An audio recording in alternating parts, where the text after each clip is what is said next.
Hello friends, स्वागत है आप सभी का आपके अपने YouTube channel it's your classes में। आज हम देखेंगे यूपी डीएलएड के चतुर्थ सेमेस्टर के प्रथम प्रश्न पत्र जो कि है आरंभिक स्तर पर भाषा एवं गणित के पठन लेखन तथा संख्या पूर्व संबोधों अथवा क्षमताओं का विकास।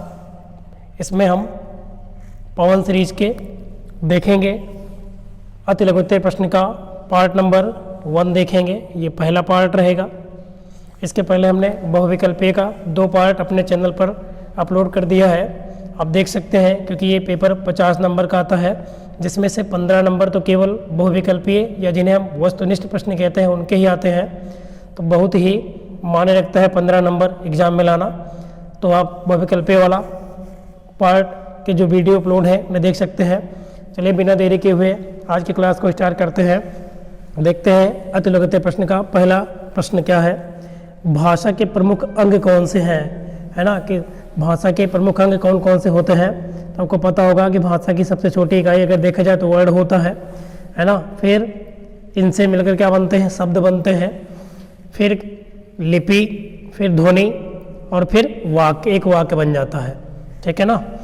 तो इस प्रकार हम कह सकते हैं कि ये सभी भाषा के अंग हैं, है ना। वर्ड जैसे कि आप देखते हैं हिंदी में छोटा आ है, छोटी ई है, बड़ा आ है, ये सभी क्या हो जाएंगे, वर्ड हो जाएंगे। हिंदी वर्णमाला के सभी वर्ड होते हैं ये। ठीक है ना। तो आपको ये समझ में आ गया होगा कि भाषा के प्रमुख अंग कौन कौन से हैं। वर्ड है, फिर शब्द है, लिपि है, ध्वनि है और वाक्य। ये सभी के सभी भाषा के प्रमुख अंग के अंतर्गत आते हैं। अगला क्वेश्चन देखें आप। पठन के 2 उद्देश्य लिखिए। पठन के क्या क्या उद्देश्य हैं आइए जानते हैं। पठन के उद्देश्य में पहला है ज्ञानोपार्जन, मतलब ज्ञान का उपार्जन करना। सामाजिक उपयोगिता, समाचारों को जानने में सहायक। पठन क्रिया के द्वारा हम समाचारों को जानने में हमें सहायता मिलती है। शिक्षा प्राप्ति में सहायक होते हैं। तो ये सभी पठन के उद्देश्य हैं। केवल 2 लिखना है, यहाँ पे 4 दिया गया है, आप चारों याद रखेंगे। ज्ञानोपार्जन, सामाजिक उपयोगिता, समाचारों को जानने में सहायक और शिक्षा प्राप्ति में सहायक, ये सभी पठन के ही उद्देश्य हैं। देखते हैं अगला। हलंत किसे कहते हैं। आपने देखा होगा कि जैसे कि कोई वर्ड है का के नीचे हमने ऐसे लगा दिया, ये हलंत का चिन्ह है, तो इसको आधा का पढ़ा जाता है ना। तो ये जानते हैं हलंत के बारे में। हिंदी लेखन में हलंत ये जो चिन्ह है का अत्यंत महत्व है। मतलब हिंदी लिखते समय जो हलंत के चिन्ह है इसका अत्यंत ही महत्वपूर्ण योगदान होता है। हिंदी के छात्रों को हलंत का ज्ञान होना जरूरी है। हलंत से आशय है, यहाँ के नहीं, हलंत से रहेगा। हलंत से आशय है स्वर रहित वर्ड या फिर आधा वर्ड। मैंने बताया ना, इसको का के नीचे अगर आप हलंत लगाते हैं, किसी भी वर्ड के नीचे यदि आप हलंत लगाते हैं तो वो उसको आप स्वर रहित वर्ड कह सकते हैं, मतलब उसमें स्वर उपस्थित नहीं है, या फिर उसको हम आधा वर्ड भी कहते हैं। अगला देखिए क्वेश्चन। अयोगवाह किसे कहते हैं। तो अयोगवाह मेनली 2 टाइप्स के होते हैं, अनुस्वार और विसर्ग ना। तो अनुस्वार और विसर्ग जो है ये दोनों से मिलकर क्या बनता है, अयोगवाह बनता है। तो याद रखेंगे कि अनुस्वार और विसर्ग ये अयोगवाह के ही प्रकार हैं। चलिए अगला क्वेश्चन लेते हैं हम। समास किसे कहते हैं। समास किसे कहते हैं। तो 2 या 2 से अधिक पद जब अपने विभक्त चिन्ह या सब अन्य शब्दों को छोड़कर एक पद हो जाते हैं तो समास कहलाते हैं। आप ऐसे भी कह सकते हैं कि जब 2 या 2 से अधिक पद मिलते हैं और उनका एक अर्थ निकलता है, मतलब अर्थपूर्ण शब्द जो बनते हैं, 2 या 2 से अधिक पदों के मिलने से जब एक अर्थपूर्ण शब्द बनता है तो उसे हम क्या कहते हैं, समास कहते हैं। अगला क्वेश्चन देखिए। ह्रस्व स्वर किसे कहते हैं। ह्रस्व स्वर ये स्वर के प्रकार हैं। स्वर कितने प्रकार के होते हैं, 3 प्रकार के हैं। ह्रस्व स्वर है और कौन से स्वर होते हैं, दीर्घ स्वर है और प्लुत स्वर। तो आप पढ़े होंगे 3 प्रकार के होते हैं, है ना।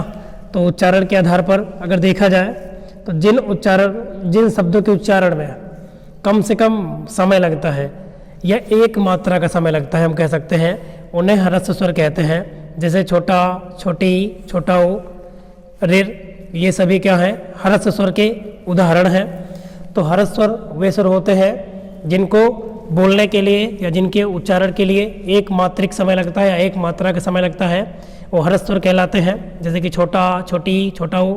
ऐसे दीर्घ स्वर की अगर पूछे डेफिनेशन तो दीर्घ स्वर क्या होता है, जिन शब्दों के उच्चारण में 2 मात्रिक समय लगता है उन्हें हम कहते हैं दीर्घ स्वर। जैसे कि बड़ा, बड़ी ई, है ना, ए, ऑय आदि। ऐसे ही प्लुत स्वर होता है जिसको बोलने के लिए 3 मात्रा का समय लगता है, जिसका एग्जाम्पल आपको पता होगा जब हम लिखते हैं ओम। क्या लिखते हैं? ओम। तो इसको बोलते समय 3 मात्रक समय लगता है, मतलब 3 मात्रा का समय लगता है। तो ये जो है उदाहरण हो जाएगा आपका प्लुत स्वर का। आगे देखते हैं, अगला समझ में आ गया होगा। देखिए हिंदी की लिपि का क्या नाम है, तो आपको पता होगा हर एक भाषा की अपनी अलग लिपि है। ऐसे हिंदी भाषा की जो लिपि है वो क्या है? देवनागरी लिपि। तो हिंदी भाषा की लिपि क्या है? देवनागरी लिपि है। अगला देखिए, अनुनासिक ध्वनियाँ कौन सी हैं? अनुनासिक, जिन्हें बोलते समय हमारी जो ध्वनियाँ हैं वो नाक से निकलती हैं, है ना। जैसे कि हंसी, चांद, पाँच, मुंह, ये सभी क्या है? अनुनासिक ध्वनियाँ हैं के उदाहरण हैं। अगला देखिए, गणित के अवयव के नाम लिखिए, मतलब गणित के प्रकार बताने हैं। तो गणित के कई प्रकार हैं, जैसे कि यहाँ पे कुछ एग्जाम्पल दिया है। बीज गणित है ना, अलजेब्रा है, रेखा गणित और सांख्यिकी जिसको हम स्टैटिस्टिक्स बोलते हैं। तो ये सभी के सभी क्या है? गणित के अवयव है, क्योंकि इसका नाम ही है जो आप पढ़ रहे हैं, आरंभिक स्तर पर भाषा एवं गणित के पठन और इन्हीं के लेखन क्षमता का विकास। ये है पूरा नाम इसका। चलिए अगला देखते हैं हम। अगला क्वेश्चन देखते हैं, अशुद्ध उच्चारण के क्या कारण होते हैं, ये बताना है। और ये सभी देखो जो क्वेश्चन अभी तक पढ़े 22 में आए हुए हैं। यदि आपने अभी तक और वीडियोस को नहीं देखा, क्योंकि हमने लगभग सभी विषयों की जो क्लासेस हैं अपलोड कर दी हैं, उन्हें आप देखते रहें, क्योंकि आपके पास समय है नहीं। ज़्यादा से ज़्यादा प्रैक्टिस करें, यही है ना। जितना ज़्यादा प्रैक्टिस करेंगे उतना ज़्यादा वो क्वेश्चन रिपीट होगा और दिमाग पे एकदम से बैठ जाएगा, याद हो जाएगा, और आप उसे अच्छे से अगर समझ के पढ़ लेते हैं तो बनाकर लिख भी सकते हैं। तो देखते हैं अशुद्ध उच्चारण के कारण। तो अशुद्ध उच्चारण कब होता है, तो ये देखते हैं। पहला है यहाँ पे 22 ध्वनि लोपन, किसी ध्वनि का लोप कर देना। 22 ध्वनि जो है अलग अलग प्रकार से, अगर उसका लोप कर देते हैं हम तो वहाँ पर भी जो उच्चारण है वो क्या होता है? अशुद्ध हो जाता है। अगला, ध्वनि विकृति, किसी ध्वनि का अल्प उच्चारण, मतलब किसी ध्वनि का यदि हम अल्प उच्चारण कर देते हैं, जैसे कि छोटा आ लिखा है और आ को हम बड़ा आ पढ़ लेते हैं, है ना। तो या बड़ा आ लिखा है, छोटा आ पढ़ लेते हैं, तो इसको हम कह सकते हैं अल्प उच्चारण हम कर रहे हैं। मात्रा का हमें सही ज्ञान नहीं है, तो ध्वनि का सही ज्ञान न होना तो भी अशुद्ध उच्चारण होगा ही होगा। उच्चारण के साधारण नियमों का ज्ञान न होना, तो ये भी एक कारण बनेगा अशुद्ध उच्चारण का। हकलाना या तुतलाना, तो हकलाने या तुतलाने से भी जो उच्चारण है, जिस किसी भी शब्द का जब उच्चारण करेंगे तो हम सही से नहीं कर पाएंगे, है ना। कम सुनाई देना, मतलब कम सुनना, ये भी एक प्रकार से अशुद्ध उच्चारण का कारण हो सकता है। तो अशुद्ध उच्चारण के कई सारे यहाँ पे कारण हो सकते हैं। ध्वनि विकृति, या फिर हम किसी ध्वनि का अल्प उच्चारण या अति उच्चारण करें, ज़्यादा मात्रा में पढ़ें, या फिर हमें ध्वनि का अगर सही ज्ञान नहीं है तो भी अशुद्ध उच्चारण होगा। उच्चारण के साधारण अगर हमको नियम नहीं पते हैं तो भी अशुद्ध उच्चारण ही होगा। यदि कोई भी पर्सन हकला रहा है, तुतला कर बोल रहा है, तो भी उससे जो उच्चारण होगा वो भी क्या होगा? अशुद्ध ही होगा। और यदि किसी को कम सुनाई पड़ता है तो भी वो जो है लैंग्वेज को कम सही से सुन पाएगा, तो उच्चारण भी उससे गलत ही निकलेगा। तो अगला देखते हैं हम, ध्वनि की परिभाषा लिखिए, ये बहुत इंपॉर्टेंट है। तो ध्वनि क्या है, आइए देखते हैं। ध्वनि का अर्थ केवल उन ध्वनियों से है जिनका प्रयोग मनुष्य बोलचाल में करता है, जिन्हें लिखित रूप में प्रयोग करने के लिए विभिन्न लिपि चिन्हों का प्रयोग किया जाता है। इन लिपि चिन्हों को क्या कहते हैं? वर्ण कहते हैं। और ध्वनि भाषा की सूक्ष्मतम इकाई है। अगर पूछा जाए कि भाषा की सबसे छोटी इकाई क्या है, तो यहाँ पे क्या हो जाएगा? ध्वनि हो जाएगा, ठीक है ना। भाषा की सबसे छोटी इकाई क्या बन जाएगी आपकी? एक प्रकार से ध्वनि कह सकते हैं हम, ठीक है। और भाषा के प्रमुख अंग की अगर सबसे छोटी इकाई पूछे तो भाषा की सबसे छोटी इकाई अगर हो जाएगी लिखित भाषा में देखें तो वर्ड होती है, ठीक है ना। चलिए अगला देखते हैं हम क्वेश्चन। संयुक्त व्यंजन किसे कहते हैं? तो संयुक्त व्यंजन शब्द का अर्थ है दो या दो से अधिक व्यंजनों का संयोग। जब दो या दो से अधिक व्यंजन संयोग होकर एक हो जाते हैं तो उसे हम कहते हैं संयुक्त व्यंजन। अन्य शब्दों में जब एक से अधिक व्यंजन एक साथ इकाई के रूप में प्रयोग होते हैं तब वे संयुक्त व्यंजन कहलाते हैं। जैसे विद्यार्थी, विद्यार्थी है ना, छ, त्र, ज्ञ, स्र से परिचित है और ये सभी जो व्यंजन है ये क्या है, एक संयुक्त व्यंजन है। तो संयुक्त व्यंजन की अगर संख्या पूछे तो 4 बता सकते हैं आप। क्षत्रिय वाला है ना, छ जो कि किससे बनता है, औधा का, और किससे बनता है, षटकोट वाले सा से, इससे बनता है। ऐसे अगर त्र की बात करें तो यह भी एक संयुक्त व्यंजन है क्योंकि ये बना होता है अधाता और र से, ठीक है, इससे बनकर बना होता है। तो संयुक्त व्यंजन ये सभी हैं, 4 हैं। छत्र है, क्षत्रिय वाला, छ है, त्र है, ज्ञ है और स्रा है, क्योंकि स्रा सलजम वाले सा और उसके नीचे हलंत और रा से मिलकर स्रा बनता है, और त्र अधाता और रा से बनता है। तो ये सभी क्या है, संयुक्त व्यंजन है। चलिए समझ में आ गया होगा। ये बहुविकल्पीय में भी पूछ सकता है, लिखित में पूछ सकता है, किसी में भी पूछ सकता है, बता सकते हैं आराम से। श्रुतलेख का क्या, श्रुतलेख क्या है, तो ये देखते हैं। श्रुतलेख इसका मतलब ही है, श्रुतलेख का अर्थ होता है कि जब हम किसी चीज़ को सुनकर लिखना, श्रुत में सुनना और लेख मतलब लिखना, तो सुनकर लिखना। तो श्रुतलेख का अर्थ क्या है, सुनकर लिखना। तो जब विद्यार्थी लिखने में प्रवीण हो जाता है, जब एक विद्यार्थी लिखने में क्या हो जाता है, प्रवीण हो जाता है और प्रतिलिपि भी लिख सकता है, तब उसे श्रुतलेख लिखने की प्रेरणा दी जाती है। तो श्रुतलेख का अर्थ ही है सुनकर लिखना। मतलब कि यदि क्लास में देखा जाए तो क्लास में अध्यापक जब किसी भी वाक्य बोलते हैं और उस वाक्य को सुनकर विद्यार्थी लिख रहा है तो उसको हम कह सकते हैं श्रुतलेख। एक प्रकार से उसको हम जो इमला बोलते हैं ये भी कह सकते हैं, ठीक है ना। अगला देखिए, क्योंकि इमला सुनकर ही लिखा जाता है तो श्रुतलेख को हम इमला भी कह सकते हैं, ठीक है ना, एक प्रकार से। अगला देखें, आरोही क्रम को उदाहरण से समझाइए। तो आरोही क्रम का अर्थ क्या होता है, बढ़ता हुआ क्रम। जैसे अब बढ़ेगा कब, जैसे कोई संख्या लिखिए 1 के बाद 2, 2 के बाद 3, 3 के बाद 4, ये देखिए बढ़ता हुआ जा रहा है। 1 के बाद 2 आया, 2 के बाद 3, 3 के बाद 4, ये बढ़ता हुआ जा रहा है। तो ये जो क्रम है ये है आपका आरोही क्रम। तो आरोही क्रम में सबसे पहले सबसे छोटी संख्या को लिखा जाता है, फिर उससे बड़ी संख्या को इसी क्रम में और अंत में सबसे बड़ी संख्या लिखी जाती है। अगर यहाँ बात करें 1, 2, 3, 4 ये संख्याएं हैं और ये इनका क्या कौन सा क्रम बना है, ये क्रम आपका बना है आरोही। अगर यहीं पर अवरोही क्रम बोलता तो अवरोही क्रम में सबसे पहले सबसे बड़ी संख्या लिखते हैं, फिर उससे छोटी, फिर उससे छोटी और अंत में सबसे छोटी। तो जब हम इधर से इधर को चलेंगे, एरो जो हमने बनाया, तो ये इसका अवरोही क्रम बन जाएगा, जबकि आरोही में बढ़ता हुआ क्रम बनेगा। अगला 889 मतलब 889 के सभी अंकों का स्थानीय मान निकालिए। तो देखिए अब इकाई इधर से ही होता है, तो इकाई में 1 से गुणा होता है तो 9 में आप 1 से गुणा कर सकते हैं, है ना। स्थानीय मान तो आप पढ़े होंगे, इकाई है 9 जो है इकाई पर है, तो इसमें 1 से गुणा होगा तो 9 1 कम 9 ही आएगा।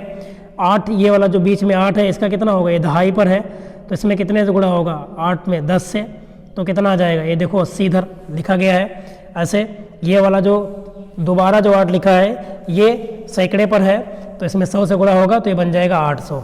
तो स्थानीय मान आपको आता ही है। और वैसे भी देखें आप, जैसे कि 8, 8, 9 यहाँ पे संख्या दी गई है, तो 9 के जो है दाईं ओर कोई संख्या नहीं है तो वही संख्या उतार देते हैं पहले वाले में, और दूसरे वाले में है ना जो 8 दूसरा वाला है 9 के तुरंत बाद वाला, वो जो है अब 8 के दाईं ओर एक संख्या 9 है तो 1 0 बढ़ाएंगे, और जो तीसरा 8 है इसके पीछे 2 डिजिट है तो 2 0 बढ़ा देंगे। अगला भाषाई कौशल के प्रकार लिखिए। तो भाषा के जो कौशल हैं उनके प्रकार क्या होते हैं, सुब्बू पाली बोला जाता है, शॉर्टकट में एक ट्रिक है, सुनना है ना, बोलना, ठीक है, लिखना और पढ़ना। वाचन में बोलना, पठन में पढ़ना और लेखन में लिखना। तो इसको शॉर्टकट में ट्रिक से भी याद किए ही होंगे आप। सुब्बू पाली है ना, सुब्बू पाली, पाली, सु का मतलब यह सुनना हो जाएगा, फिर बोलना, फिर पढ़ना और फिर लिखना। तो भाषाई कौशल के 4 प्रकार हैं। सुब्बू पाली मतलब सुनना, बोलना, पढ़ना और लिखना, ये भाषा के कौशल हैं। चलिए अगला क्वेश्चन देखते हैं हम जल्दी से बिना देरी के हुए। सुलेख का महत्व लिखिए। सुलेख का क्या अर्थ है, तो आइए देखते हैं। सुलेख शब्द लेख से पहले सु उपसर्ग लगाने से बनता है ना। अब उपसर्ग क्या है, तो उपसर्ग ऐसे शब्दांश होते हैं जो किसी भी शब्द के पहले लगकर है ना उसको अर्थपूर्ण बनाते हैं, तो वो उपसर्ग कहलाते हैं। प्रत्यय में ऐसे शब्दांश होते हैं जो किसी भी शब्द के पीछे लगते हैं और उसके बाद एक नया शब्द बनाते हैं, वो क्या होते हैं, प्रत्यय होते हैं। तो ये देखते हैं, सुलेख शब्द लेख से पहले सु उपसर्ग लगाने से बनता है। इसका अर्थ है सुंदर तथा श्रेष्ठ लेख, है ना। तो सुलेख का अर्थ क्या होता है, सुंदर लिखना। तो भाषा शिक्षक को आरंभ से ही बच्चों में सुंदर लेख लिखने की आदत डालनी चाहिए। जो बच्चा आरंभ में सुंदर लेख लिखता है, आगे चलकर उसका हस्तलेख बड़ा ही सुंदर और आकर्षक बन जाता है। प्रतिदिन के व्यवहार में और विशेषकर परीक्षा में सुलेख का महत्वपूर्ण स्थान होता है। आप देखते हैं, आप पेपर में जितना अच्छा लिखते हैं आप, है ना, उतना अच्छा अगर आप थोड़ा बहुत गलत भी लिखते हैं लेकिन सही लिखते हैं तो क्या होता है, दिखने में अच्छा लगे, एक एक वर्ड अलग अलग दिखे, तो वहाँ पे आपको नंबर मिल ही जाता है। तो ये अर्थ होता है सुलेख का, मतलब अच्छा लिखना, सुंदर लिखना।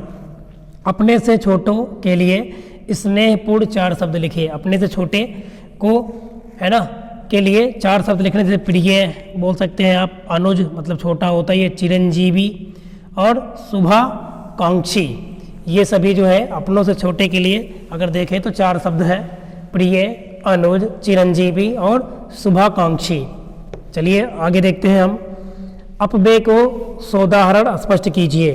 तो अपव्यय का शाब्दिक अर्थ होता है जो व्यय ना हो, जो व्यय ही ना हो, मतलब जिन शब्दों के उपयोग से वाक्य में लिंग, वचन, पुरुष, कारक, काल आदि की वजह से कोई परिवर्तन नहीं होता, उसे अव्यय कहते हैं। अव्यय शब्द हर स्थिति में अपने मूल रूप में रहते हैं। इन शब्दों को अविकारी शब्द भी कहा जाता है। याद रखेंगे कि अव्यय शब्दों को अविकारी शब्द के नाम से भी जाना जाता है। उदाहरण के लिए देखिए, जैसे आज, तो आज का तो आज ही रहेगा, इनको आप चेंज नहीं कर सकते हैं।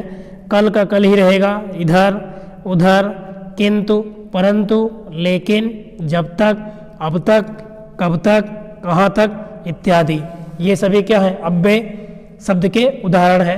तो अव्यय का अर्थ होता है जो व्यय न हो, है ना, मतलब इनके उपयोग से किसी भी वाक्य में लिंग, वचन, पुरुष, कारक, काल, है ना, इनमें कोई परिवर्तन नहीं होता। इन शब्दों को हम अव्यय शब्द कहते हैं, या फिर हम दूसरे लैंग्वेज में अविकारी शब्द भी कहते हैं।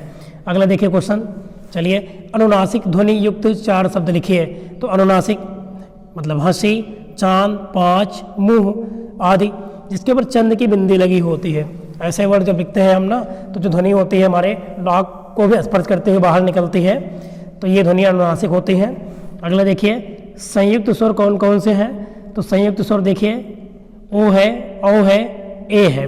मतलब संयुक्त स्वर वे स्वर होते हैं जिनमें एक नहीं, एक से अधिक स्वर जुड़े होते हैं। जैसे ओ है तो आपको पता ही है, आ, है ना, प्लस ओ से मिलकर बनेगा ओ, ऐसे ही करके है। तो इसमें 2 या 2 से अधिक स्वर मिले होते हैं संयुक्त स्वर में। अब अगला क्वेश्चन देखिए आप, राम ने रावण को मारा, वाक्य को कर्मवाच्य में परिवर्तित कीजिए।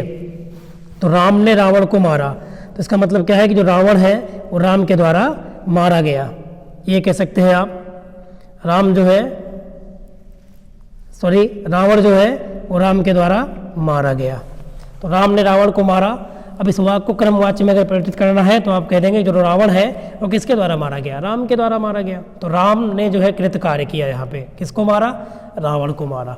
चलिए अगला देखते हैं हम क्वेश्चन। अगला क्वेश्चन है, पठन की क्रिया में आरोह अवरोह का महत्व बताइए। चलिए थोड़ा सा स्पीड बढ़ाते हैं ताकि क्लास ज़्यादा लंबी ना हो और आपको आसानी रहे पढ़ने में भी। तो देखिए, पठन की प्रक्रिया में जब तक उचित आरोह अवरोह का समावेश नहीं होता है तब तक उसमें सार्थकता उत्पन्न नहीं होती है और ना ही पाठ्य वस्तु का भाव ग्रहण हो पाता है। पाठ्य वस्तु के भाव के अनुसार उचित आरोह अवरोह का अभाव उसके भाव ग्रहण करने में भ्रम उत्पन्न कर देता है। इसलिए पठन का मूल तत्व आरोह अवरोह है। अनेक अवसरों पर छात्रों द्वारा उचित आरोह अवरोह का ध्यान न रखते हुए पठन किया जाता है। अगला क्वेश्चन देखिए आप, अग्नि के 4 पर्यायवाची लिखिए। तो आपको पता ही होगा, अग्नि का आग है, अनल है, पावक है और दहन है। ये सभी के सभी अग्नि के पर्यायवाची हो जाएंगे। अगला, घटाने से क्या आशय है? तो घटाने का आशय क्या होता है? कम करना, किसी संख्या में से कुछ चीज़ कम करना। तो एक संख्या में दूसरी संख्या को कम करना घटाना कहलाता है। घटाना जोड़ का क्या है? विलोम है, मतलब उल्टी क्रिया है। जोड़ने में हम क्या करते हैं? एक संख्या में दूसरी संख्या को अधिक करते हैं, तो उसे हम कहते हैं जोड़ना। और घटाने में एक संख्या को दूसरे में से कम करना, ये घटाना प्रक्रिया है। अगला देखिए आप, किसी संख्या के भाजक 9 है, भागफल 7 है, शेषफल 8 है, तो भाज्य ज्ञात कीजिए। तो आपको हम बता दें, आपको पता ही होगा कि भाज्य बराबर क्या होता है? भाजक गुणे भागफल प्लस में शेषफल, ठीक है ना। भाज्य बराबर क्या होता है? भाज्य बराबर होता है भाजक गुणे भागफल और प्लस में शेषफल, ठीक है ना। अब जैसे यहाँ पे आपसे हम कहें कि 5 है, ठीक है, यहाँ पे ये 4 है, कितनी बार जाएगा? एक बार। कितना आएगा? 4। यहाँ घटता 1 बचा।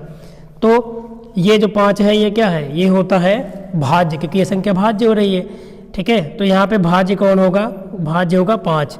भाजक किससे विभाजित हो रहा है? 4 से, ठीक है। जो ये 1 है ये कितनी बार गया है? तो 1 बार भागफल, और जो ये 1 बचा ये क्या है? शेषफल है। तो भाज्य बराबर भाजक गुणे भागफल प्लस शेषफल। मतलब अगर हमें 5 को प्राप्त करना है दोबारा, तो 5 को हम क्या लिख सकते हैं? देखो 5 हमने बनाया था इसमें, तो 4 गुणे 1 और प्लस 1 बन जाएगा 5। तो ये समझ में आ गया होगा आपको। तो 9 भाजक है, ठीक है ना। तो भाज्य कितना होगा? तो मैंने बताया आप भाजक गुणे भागफल होता है, तो 9 सते 63 और प्लस 6 जोड़ दें आप, ये प्लस में 6 होगा, ठीक है ना, प्लस 6। तो कितना आएगा? तो 9 सते 63 और 6 69, 69, ये हो जाएगा भाज्य। अगला देखिए आप, किसी पुस्तकालय में एक अलमारी में 725 पुस्तकें आती हैं, तब 71, 99, 25 पुस्तकों को रखने के लिए कितनी अलमारियों की आवश्यकता होगी? तो एक अलमारी में 725 पुस्तक आती है, तो इतनी पुस्तक है आपके पास, कितनी अलमारी में आएगी? तो 725 से इस संख्या को आप क्या कर दें? भाग कर दें। तो भाग करोगे कितना आएगा? 993, इतनी अलमारी होगी। अगला देखिए, हिंदी भाषा सीखने के प्रमुख अंग कौन कौन से हैं? तो हिंदी भाषा को सीखने के लिए सुनना भाषा सीखने का प्रमुख तथा प्रथम अंग है ना। किसी भी अगर भाषा को हमें सीखना है तो सबसे पहले हम उसको सुनेंगे अच्छे से, फिर जो है अंतर्ग्रहण करेंगे, उसके बाद जो है हम सीखेंगे भाषा को। तो बच्चा सुनकर तथा पढ़कर भाषा सीखता है। भाषा कौशल के अंतर्गत 4 बातें आती हैं: सुनना, बोलना, पढ़ना और लिखना, जिसको हम कहते हैं शॉर्टकट में सुब्बोपाली। ये भाषाई कौशल के अंग हैं। अगला देखिए, संयुक्त वाक्य किसे कहते हैं? तो जिस वाक्य में 2 स्वतंत्र उपवाक्य किसी समान अधिकरण समुच्चय बोधक द्वारा एक दूसरे से जुड़े हों, वह संयुक्त वाक्य कहलाता है। जैसे सोहन पढ़ रहा है और मोहन खेल रहा है। यहाँ पे 2 वाक्य हैं और ये जोड़े गए हैं और के द्वारा, है ना। तो सोहन पढ़ रहा है और मोहन खेल रहा है, यहाँ 2 वाक्य थे, इनको जोड़ दिया गया, एक बना दिया गया। आशा करता हूँ समझ में आ गया होगा। चलिए आगे देखते हैं हम कहानी शिक्षण से क्या समझते हैं। तो ये देखते हैं, कहानी शिक्षण बालकों के ज्ञान में क्या करती है? वृद्धि करने तथा बालकों के मनोरंजन तथा आनंद का सर्वश्रेष्ठ साधन है। मतलब कहानी के द्वारा बच्चों के ज्ञान में भी वृद्धि होती है और बच्चों को मनोरंजन भी मिलता है, जो छात्रों के में विचार, कल्पना तथा तर्क शक्ति को विकसित करता है। और कहानी के द्वारा बच्चे में, है ना, विचार करने, कल्पना करने और रीजनिंग मतलब तर्क शक्ति का भी विकास होता है। समझ में आ गया होगा। अगला देखिए, सौभाग्य का विलोम शब्द है। तो सौभाग्य का विलोम शब्द क्या है? दुर्भाग्य है, ठीक है ना। सौभाग्य का विलोम क्या है? दुर्भाग्य है। इकाई किसे कहते हैं? आइए देखते हैं इकाई किसे कहते हैं। तो एक सी वस्तुओं के समूह में से किसी एक वस्तु को उस वस्तु के समूह की क्या कहते हैं? इकाई कहते हैं। अब जैसे यहाँ पे 3 पार्ट है ना, 3 भाग है। तो अगर इस वाले मान को पूछा जाए तो ये 3 का 1 भाग हो जाएगा, मतलब 1/3 हो जाएगा, ठीक है ना। तो एक सी वस्तु के समूह में से किसी एक वस्तु को उस वस्तुओं के समूह की क्या कहते हैं? इकाई। मतलब इन तीनों समूहों की ये एक इकाई है। पहला एक जो हमने निकाला। अंक का स्थानीय मान किसे कहते हैं? तो एक तो होता है संख्या का स्थानीय मान, एक होता है जातीय मान। तो जातीय मान तो जैसे 5 का जातीय मान 5 ही होगा, लेकिन 5 का स्थानीय मान अलग अलग संख्या में 5 का अलग अलग होगा, है ना, जिस भी डिजिट पे रखी गई हो। किसी भी संख्या के किसी अंक का स्थानीय मान ज्ञात करने के लिए दाएं से बाएं की ओर संख्या के स्थान की गिनती करते हैं, फिर उसके स्थानीय मान का निर्धारण करते हैं। अंक के स्थानीय मान का अर्थ होता है वह अंक किस स्थान पर है। जैसे कोई इकाई पर है, कोई दहाई पर है, कोई सैकड़े पर है, कोई हजार पर है इत्यादि। अब जैसे आपसे हम कहें कि 125 है ना, इसमें जो ये 5 का अगर जातीय मान पूछे तो 5 है, लेकिन 5 का स्थानीय मान भी इकाई पर है तो 5 एक कम 5 ही होगा। इसमें अगर देखें कि 2 का बताओ यहाँ पे जातीय मान, तो 2 का जातीय मान तो वही होगा जो संख्या है, जबकि स्थानीय मान 2 के बाद इधर दाईं ओर एक संख्या है तो 2 20 हो जाएगा, दहाई पर है ना। और 1 का अगर पूछे जातीय मान तो 1 ही होगा, लेकिन स्थानीय मान सैकड़े पर है तो 100 हो जाएगा। ठीक है ना, समझ में आ गया होगा ये चीज़। अगला देखिए हंस पद। हंस पद विराम चिन्ह से क्या तात्पर्य है। तो हंस पद कब लगाते हैं हम, जब भी कोई भी हम है ना कुछ भी लिख रहे हो और कहीं पर कोई भी पद हमसे छूट जाए लिखने में, तो उसके ऊपर जो है ये चिन्ह लगाते हैं ऐसे, ये होता है हंस पद का चिन्ह। तो लिखते समय जब कोई अंश छूट जाता है तो यह हंस पद या त्रुटिपूर्वक ये वाला जो चिन्ह है का लगाकर शब्द लिखते हैं। अब जैसे आपको लिखना है कि राम पढ़ रहा है, राम पढ़ रहा है, तो ऐसे लिख दिया, और गलती से पढ़ना छूट गया तो इसके ऊपर ऐसे बनाएंगे ये चिन्ह और यहाँ पे लिख देंगे पढ़, तो राम पढ़ रहा है, ये हो गया। आकाश के 3 समानार्थी शब्द लिखिए। तो आकाश के समानार्थी शब्द हैं नभ, गगन, अंबर, आसमान। ये सभी जो है आकाश के पर्यायवाची हैं। नभ है, गगन है, अंबर है, आसमान है, ये सभी आकाश के क्या हैं, समानार्थी शब्द हैं, पर्यायवाची शब्द भी कहते हैं इनको हम। प्राकृतिक संख्या किसे कहते हैं, तो जिन संख्याओं की सहायता से इस वस्तुओं की मतलब किसी वस्तुओं की गिनती कर सकते हैं, वे संख्या क्या कहलाती है, प्राकृतिक। और प्राकृतिक संख्या का प्रारंभ अगर पूछे तो 1 से होता है, सबसे छोटी प्राकृतिक संख्या पूछे तो 1 है। अगला देखिए पठन से क्या आप अभिप्राय है। तो पठन का अभिप्राय जानते हैं, पठन का शाब्दिक अर्थ होता है पढ़ना। पठन का मतलब है पढ़ना, अर्थात लिखित सामग्री को पढ़ना और उसके अर्थ को ग्रहण करना। इस प्रक्रिया को पठन या वाचन कहा जाता है। मोस्ट इंपॉर्टेंट डेफिनेशन है ये। तो पठन का शाब्दिक अर्थ होता है पढ़ना, अर्थात हम कह सकते हैं कि लिखी हुई सामग्री को या लिखित सामग्री को पढ़ना और पढ़ करके उसका अर्थ ग्रहण करना, ये जो क्रिया है ये पठन कहलाती है। अगला देखिए लेखन किसे कहते हैं। तो जब हम अपने मन के बाहरी एवं अंदरूनी भाव एवं विचारों को शुद्ध रूप में प्रदान करके लिपिबद्ध करते हैं, तो इस प्रकार की जो आवृत्ति है इसको हम क्या कहते हैं, लिखना। तो किसी भी व्यक्ति के द्वारा अपने भाव और विचारों को प्रकट करना है ना, किसी भी है ना कॉपी के ऊपर, वो क्या कहलाएगा, लेखन क्रिया कहलाएगी। तो जब भी कोई व्यक्ति अपने भाव और विचारों को लिख कर प्रकट करता है तो ये क्रिया लेखन क्रिया कहलाती है। चलिए अगला देखते हैं हम, लेखन के शुद्धियाँ क्या हैं। तो लेखन के शुद्धियों के अंतर्गत रेफ या रकार संबंधी दोष, शिरोरेखा का ज्ञान न होना है ना, ये दोष, अनुस्वार एवं अनुनासिक शब्द अगर संबंधी दोष है, नहीं पता सही से कि अनुसार क्या है अनुनासिक क्या है तो भी दिक्कत होगी, गलती करेगा लिखने में। मात्रा का सही ज्ञान नहीं होगा तो भी होगा, वर्णों का अगर सही से ज्ञान नहीं होगा तो भी दिक्कत होगी, है ना। वचन संबंधी एक वचन, द्विवचन, बहुवचन संस्कृत में होता है, जबकि हिंदी में 2 ही वचन है, एक वचन और बहुवचन, नहीं पता तो भी दिक्कत होगी। अल्प प्राण और महाप्राण की अगर शुद्धि है तो भी लिखने में अशुद्धियाँ होंगी। तो कई सारी शुद्धियाँ हैं, है ना, जिनका अगर आपको सही से ज्ञान नहीं है तो लिखने में अशुद्धि होगी ही होगी।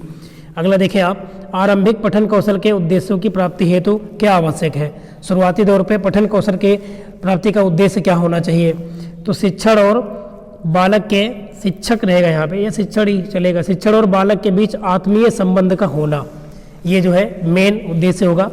अगला देखिए, पठन कौशल के बाधक तत्व कौन से हैं, मतलब पठन कौशल में ऐसे कौन कौन से तत्व हैं जो बाधक बन जाते हैं, रुकावट उत्पन्न करते हैं। तो अति शीघ्रता के साथ पढ़ना, अगर कोई बालक जल्दी जल्दी पढ़ रहा है कोई चीज़ तो यहाँ पर भी है ना पठन कौशल का ये एक बाधक ही है। अटक अटक कर बोल रहा है तो भी सही से पढ़ नहीं पाएगा, तो पठन क्रिया में दोष होगा ही होगा। व्याकरण तत्वों के ज्ञान का अभाव, एकाग्रता का अभाव पठन कौशल में बाधा पहुँचाते हैं। अगला, लेखन कौशल को प्रभावित करने वाले तत्व या दोष, तो भी ऊपर पढ़े थे, शिरोरेखा का ज्ञान न होना, शब्दों के बीच अभाव, अक्षरों का विकृति, विराम चिन्ह का में त्रुटियां होना, अनुनासिक और अनुसार संबंधी अगर त्रुटियां हैं तो यहाँ पे ये सभी के सभी जो है दोष हैं, लेखन कौशल को ये प्रभावित ही करेंगे। चलिए अगला देखिए, है ना, ये तो भी आप पढ़े थे। अब इसमें चलिए कुछ इंपॉर्टेंट क्वेश्चन देखते हैं। ये वाला पेज है, इसमें से एक क्वेश्चन आपका 100% एग्जाम में मिलेगा, चाहे बहुविकल्पीय में मिले चाहे अति लघुत्तरी में मिले, है ना, ये मिलेगा ही मिलेगा। तो हिंदी में संयुक्त व्यंजन कितने हैं, तो मैंने अभी इसके पहले भी आप पढ़े थे, 4 हैं, है ना। जैसे क्षत्रिय वाला 6 है जो कि आधा का और षटकोट वाले सा से मिलकर बनता है। त्रा है आधा ता और रा से बनता है। ज्ञा है जो कि आधा जा और या से बनता है। स्रा है श्रमिक वाला जो कि संलम वाले सा और रा से मिलकर बनता है। चा वर्ण की ध्वनियाँ हैं, तो चा वर्ण में देखिए आप पढ़ोगे स्पर्श ध्वनियाँ, स्पर्श ध्वनियों सॉरी स्पर्श व्यंजन, तो स्पर्श व्यंजनों की संख्या 25 होती है ना। तो उसी में ये वाला चा वर्ण है, सब में 5-5 होते हैं, 5 वर्ण। तो चा में चा छा ज झ इया तक होगा। अगर ऐसे कहे का वर्ण बताओ आप, तो का वर्ण में क ख ग घ अंगा तक जाएगा, है ना। ऐसे टा वाला पूछे तो ट ठ ड ढ अणा, ये सभी जो है अलग अलग वर्ण है। तो ये देखिए पा की ध्वनियाँ कितनी है, तो प फ ब भ म। अंतस्थ व्यंजन कौन से हैं, मोस्ट इम्पॉर्टेंट है, तो य र ल व, ये अंतस्थ व्यंजन है।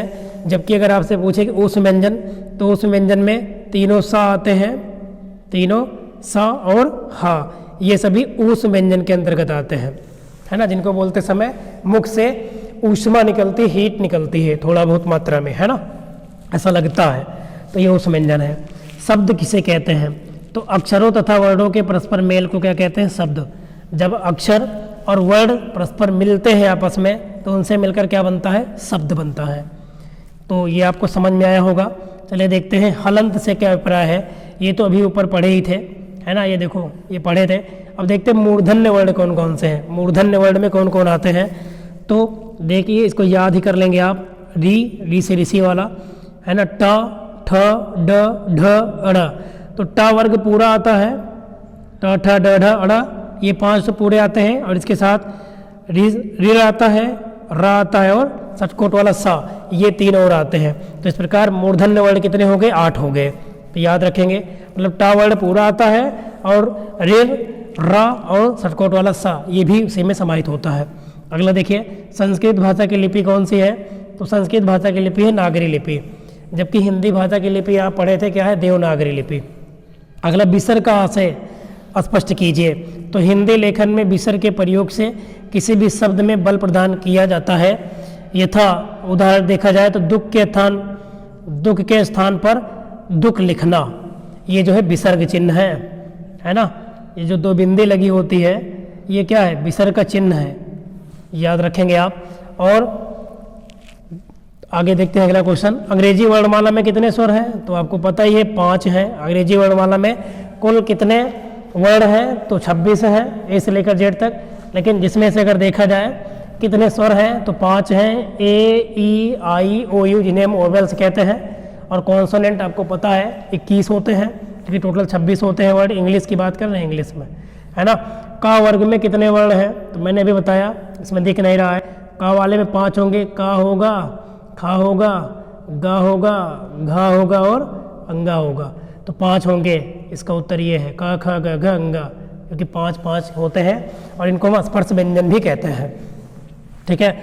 तो एक पेज और है, देख लेते हैं, कुछ क्वेश्चन और बचे हैं, इनको भी देख लेते हैं। हर्ष स्वर किसे कहते हैं, ये आप पहले ही पढ़े थे कि हिंदी भाषा में उच्चारण करते समय इनका एक अलग ही महत्वपूर्ण होता है, स्थान होता है।